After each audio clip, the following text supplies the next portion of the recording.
El Instituto Nacional de Estadística publicó la semana pasada nuevos datos de pobreza bajo el método del ingreso y correspondientes al año 2024. ¿Cuál fue la principal novedad en esta ocasión? Que el Instituto Nacional de Estadística actualizó la metodología de estimación de la pobreza monetaria.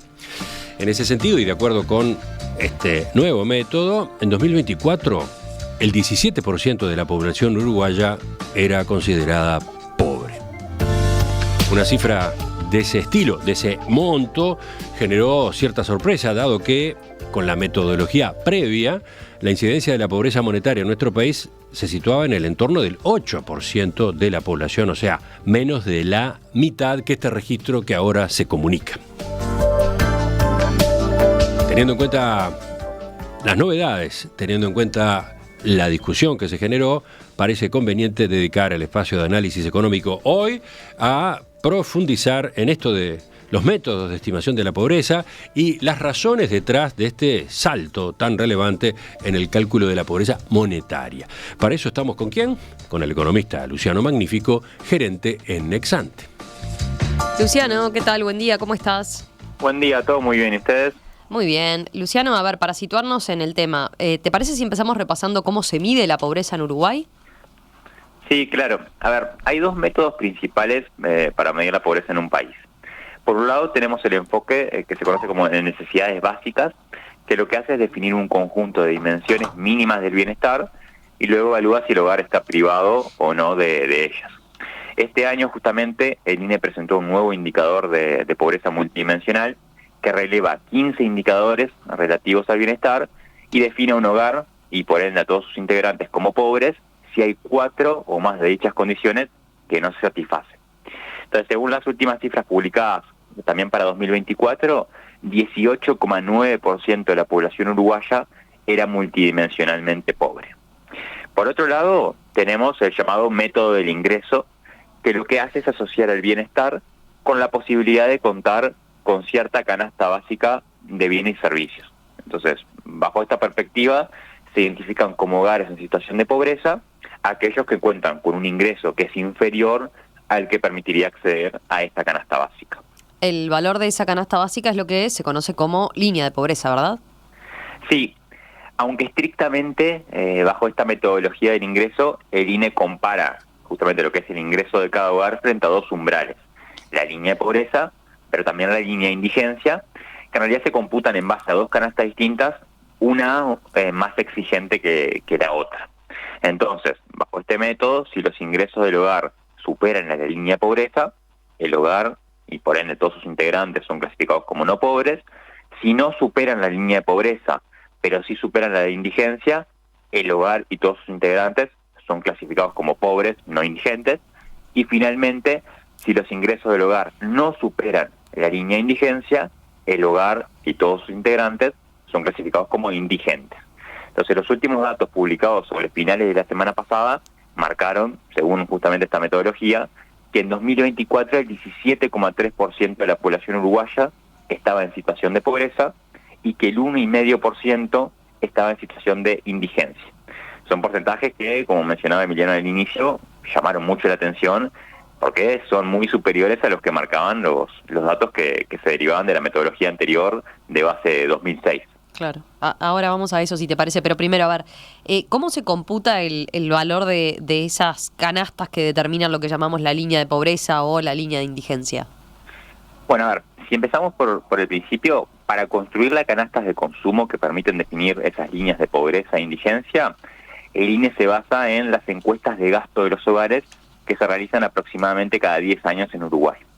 De hecho, uno de los cambios introducidos con el nuevo ajuste metodológico es que hasta ahora se venía usando la información de la encuesta de gastos e ingresos de 2006, pero a partir de esta actualización se pasa a utilizar la última encuesta disponible correspondiente a 2017. Entonces, en particular, lo que se busca es considerar los hábitos de consumo de un determinado grupo poblacional que lo vamos a denominar estrato de referencia. Entonces, este estrato es elegido como representativo de un nivel de bienestar, si se quiere, de suficiencia. ¿Qué significa esto?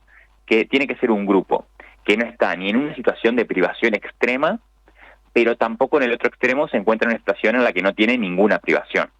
Entonces no voy a entrar en detalles técnicos de cómo se selecciona a ese grupo operativamente, pero una vez que se lo tiene definido, se analiza su estructura de consumo, que será la base para el cálculo de estas canastas de referencia. Esas canastas se van a computar per cápita, es decir, por persona, pero luego, como el estatus de pobreza o indigencia se evalúa a nivel de los hogares, la línea de indigencia o de pobreza relevante considera también, obviamente, el tamaño del hogar. Está claro. ¿Y cuál es la diferencia conceptual entre la línea de indigencia y la línea de pobreza? Bueno, ahí básicamente la línea de indigencia se computa a partir de la canasta básica alimentaria de ese grupo de referencia, es decir, considera únicamente las necesidades en materia de alimentación. En tanto, en la construcción de la línea de pobreza se considera también el valor de los bienes y servicios no alimentarios que componen la estructura de consumo de ese grupo de referencia que mencionaba antes. Para eso, primero se computa una canasta básica no alimentaria por persona, per cápita, y luego se lleva a nivel de hogar en función de la cantidad de miembros que tenga el mismo. Estrictamente, ahí se hace una corrección, contemplando que a nivel de necesidades básicas no alimentarias, hay lo que se llama como economías de escala. ¿Qué quiere decir esto? Que los consumos no alimenticios no crecen proporcionalmente con la cantidad de miembros del hogar, sino que crecen a un ritmo menor. Pero es un detalle técnico en el que me parece que no vale la pena entrar ahora. Llegado a este punto, entonces, lo que sí vale la pena aclarar que la nueva metodología introduce otra innovación respecto a la metodología previa con base 2006, que es que contempla canastas básicas no alimentarias distintas en función de si el hogar es propietario de su vivienda o es inquilino de esta vivienda en la que habita. A ver, ¿a qué te referís con eso? Me refiero a que se calcula una canasta básica no alimentaria para aquellos hogares que son inquilinos y otra para los que no son inquilinos, es decir, que son propietarios y que por ende no pagan alquiler, es decir, no tienen este consumo. Con eso tendríamos 4 canastas básicas no alimentarias, según los hogares sean de Montevideo o interior, y según sean inquilinos o no inquilinos. En la metodología previa no se distinguía según la tenencia de la vivienda, y lo que se hacía era imputar algo que se llamaba valor locativo, que era un consumo al momento de construir la canasta, y al mismo tiempo también se computaba como un ingreso de los hogares que son propietarios de su vivienda, lo que después podemos comentar un poco que generaba ciertos sesgos en la estimación de la pobreza. Entonces, en definitiva, y para concluir un poco con esto, la línea de pobreza del hogar quedará definida entonces como la suma del valor de las canastas básicas alimentaria, pero también de la no alimentaria, y ese es el valor con el que luego se compara el ingreso del hogar y que sirve de referencia para su clasificación como pobre o no pobre. Bien. Obviamente, Luciano, este es un tema que tiene complejidades técnicas, ¿no? Pero Sin creo duda. que nos quedamos al menos con una intuición detrás de ese cálculo. Ahora, lo decíamos en el comienzo, ¿no? Hasta ahora, o hasta antes, mejor dicho, de este cambio de metodología, teníamos una incidencia de la pobreza monetaria del orden del 8% de la población. ¿Cómo se explica que tras esta actualización de guarismos, este cambio metodológico, haya subido al 17%? Bueno, de acuerdo con los documentos metodológicos presentados por el INE, ese ajuste está asociado básicamente a 3 elementos. Por un lado tenemos lo que es la actualización del valor de la canasta básica. En segundo lugar tenemos ese tratamiento del valor locativo que mencionaba recién, relacionado a si el hogar es propietario o no de su vivienda. Y tenemos un tercer factor que es la no imputación de las cuotas de FONASA en la estimación de la canasta básica no alimentaria, que es un tercer cambio metodológico relevante en estas nuevas cifras, que también podemos comentar un poco más. Bien, si te parece, vayamos por partes entonces. A ver, primer elemento decía, se actualizó el valor de la canasta básica. ¿Qué implica eso? Sí, a ver, en términos sencillos, con esta nueva metodología, que como decía antes, considera la encuesta de gastos e ingresos de 2017, se identificó una canasta de consumo que se quiere más exigente en valor respecto a la que surgía de la encuesta de 2006.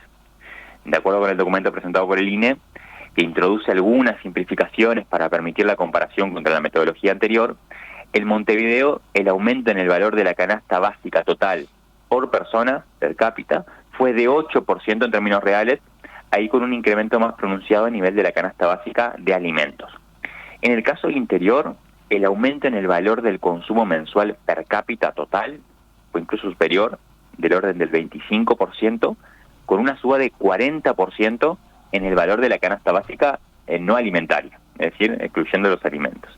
Esto en términos conceptuales supone que entre 2006 y 2017, que es cuando se definen estas canastas base, se verificó un cambio importante en la estructura de consumo de los hogares del interior.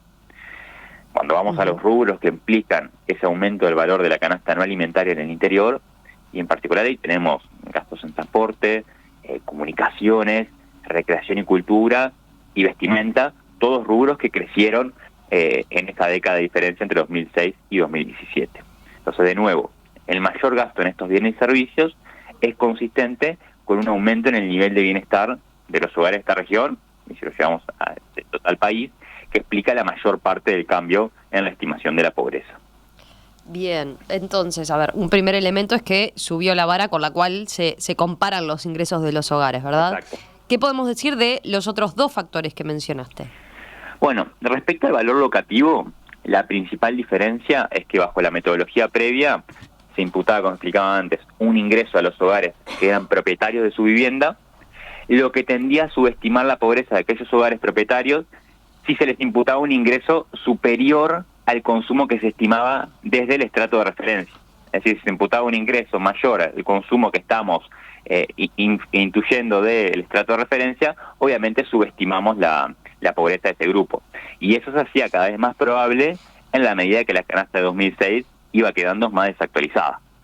Entonces, en la nueva metodología se optó por estimar canastas básicas no alimentarias diferenciales según el hogar sea inquilino o sea propietario. Y algo similar ocurre con el cambio en la imputación de la cuota de FONASA, que era el tercer factor que mencionaba antes. Bien, a ver, y sin ánimos de entrar en tecnicismos excesivos, digamos, ¿qué implica concretamente esto, conceptualmente al menos? Bueno, en términos lo más sencillo posible, en la metodología previa se considera para los hogares que están cubiertos por FONASA un ingreso equivalente a las cuotas cubiertas por el FONASA. Entonces, si ese valor imputado como el ingreso termina siendo mayor que el monto implícito de este mismo componente, pero mirado del lado del gasto, en la canasta básica de referencia, terminamos también subestimando la pobreza de los hogares con cobertura FONASA. Ahora, la metodología previa, y eso era algo que sucedía cuando se imputaban esos ingresos, dentro del estrato de referencia tenemos personas que están cubiertas por el FONASA, pero otras que no. Entonces el consumo per cápita que se extrae de ese estrato de referencia será menor al valor de la cuota de FONASA, que sí también es imputado como un ingreso para aquellas personas que están cubiertas. Entonces, en definitiva, y para concluir respecto a esta parte, el tratamiento del valor locativo, que era lo que explicaba antes, y de la cobertura por FONASA en la metodología 2006, estaban subestimando la pobreza. Ambos son elementos que son corregidos con los cambios introducidos en la nueva metodología y explican otra parte no menor de este escalón que se generó en la estimación de la pobreza entre ambas bases. Bien, para ir cerrando, Luciano, a ver, más allá del cambio de nivel que tuvo la estimación de la pobreza monetaria, ¿cambia en algo el diagnóstico respecto a las conclusiones que se derivaban de la metodología anterior? Bueno, no es una pregunta del todo fácil de responder.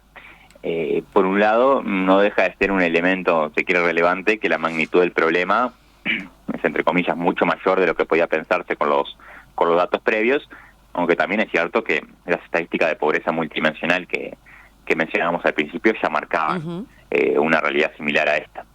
Ahora, el diagnóstico en términos de cómo ha ido evolucionando la problemática, lo cierto es que no cambia con los nuevos datos. De hecho, pese al cambio de nivel que hemos estado hablando, las dos metodologías muestran movimientos similares de la pobreza en los últimos años. Ambas muestran una reducción fuerte de la pobreza entre 2006 y 2014. Luego tenemos un periodo de relativa estabilidad hasta 2019. El aumento obviamente es significativo como resultado de la pandemia por COVID. Y después la reversión posterior en los últimos 4 años, retornando a los niveles prepandemia de 2019. A su vez, ambas mediciones muestran un piso de incidencia de la pobreza que ahora se puede estimar en torno al 15% y que antes se presumía del orden del 8%, que la verdad es que no ha sido posible perforar y que puede considerarse como el núcleo más persistente de este fenómeno, por lo menos desde el punto de vista monetario. Otro elemento que también se mantiene y que comentamos siempre que hablamos sobre este tema es la infantilización de la pobreza. De acuerdo con estos nuevos datos, la incidencia de la pobreza entre menores de 6 años era de más del 30%, frente a una incidencia entre los mayores de 65 años del orden del 6%. Con la metodología previa, estas cifras eran de alrededor de 20% para los menores de 6 y algo menos de 2% para los adultos mayores.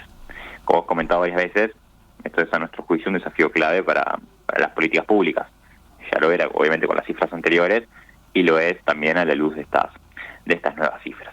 Sin embargo, dejando de lado las cosas que se mantienen, hay otros resultados que sí son más novedosos con estos nuevos datos y que también son relevantes para el diseño de políticas públicas. ¿A qué resultados te estás refiriendo? Bueno, ahí me refiero, por ejemplo, a que la metodología anterior, la incidencia de la pobreza en Montevideo, era bastante superior a la registrada en el interior. Sin embargo, las nuevas cifras muestran que la pobreza es un fenómeno extendido en toda la geografía del país, sin mayores diferencias entre lo que es Montevideo y lo que es el interior. Y otro aspecto en el que no hicimos mucho foco en el análisis de hoy es que la estimación de la indigencia, o lo que se conoce como pobreza extrema, también subió mucho. Concretamente, con la nueva metodología, como decía al principio, 1,5% de la población uruguaya se encuentra en situación de indigencia frente a solo el 0,3% resultante del cálculo anterior. Esto obviamente supone un desafío para las políticas sociales dirigidas a atacar este problema que hasta ahora se consideraba mucho más marginal. Bien. Luciano, dejamos este tema para acá, lo retomamos en cualquier momento. Hay muchos mensajes y todos muy interesantes sobre este asunto que obviamente genera mucho interés. Pero gracias por ahora entonces por este análisis con esta nueva o actualización, mejor dicho, de la metodología para el cálculo de la pobreza monetaria que introdujo el INE y que hace que ahora se estime ese indicador en 17% de la población uruguaya como pobre. Bueno, ¿cuáles fueron los principales cambios introducidos entonces? Eso fue lo que abordamos contigo, lo dejamos por acá ahora y lo retomamos, ¿te parece? Perfecto, muchas gracias. Un abrazo. Hasta la próxima. Chau. Chau.